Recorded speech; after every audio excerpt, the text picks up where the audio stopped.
Sir sir sir আমি না ট্রান্সলেশনটা করতে চাই কিন্তু কিছুতেই করতে পারি না। আপনি ট্রান্সলেশনের জন্য একটা কিছু ভালো বলে দিন। এরকম আমি অনেক মেসেজ দেখছি আর অনেক স্টুডেন্ট আমাকে এই কথা বলে। দেখো, ট্রান্সলেশনের একটা ট্রিক তোমাকে জানতে হবে, কারণ তুমি বাঙালি আর তোমার ভাষাটা লেফট টু রাইট চলে।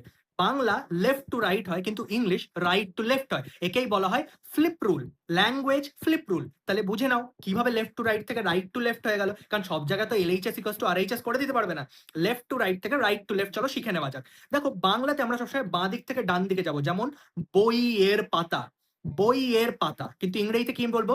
দ্য বুক অফ পেপার বলবো? বলবো না তো। তাহলে পাতাটা আগে আসবে, কারণ রাইট টু লেফট। তাহলে পাতাকে বলো দ্য পেজ, এর অফ বই, the book, the page of the book, the page of the book. বইয়ের পাতা হয়ে গেল the page of the book.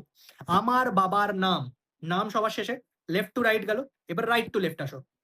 The name, এর, বাবার, বাবার সাথে র যোগ আছে, তাহলে অফ, কার? আমার বাবা, my father, the name of my father. বোঝা গেল? তুমি যেটা লেফট টু রাইট করছো বাংলার ক্ষেত্রে, সেটাই রাইট টু লেফট হয়ে যাবে ইংলিশের ক্ষেত্রে। এবার কিছু কিছু সেন্টেন্সের ক্ষেত্রে ভার্বও থাকে সব জায়গায়, যেমন আমি বাড়ি থেকে আসছি, আমি বাড়ি থেকে আসছি। ইংলিশে সাবজেক্ট আর ভার্বটা বসিয়ে দাও।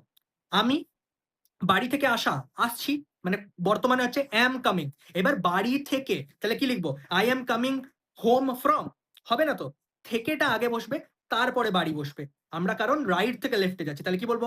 I am coming from home, I am coming from home. তাহলে বুঝতে পারলে ইংলিশের ক্ষেত্রে অলওয়েজ আমাদেরকে রাইট থেকে লেফটের দিকে যেতে হবে, আর বাংলার ক্ষেত্রে আমরা সবসময় লেফট থেকে রাইটের দিকে যাব।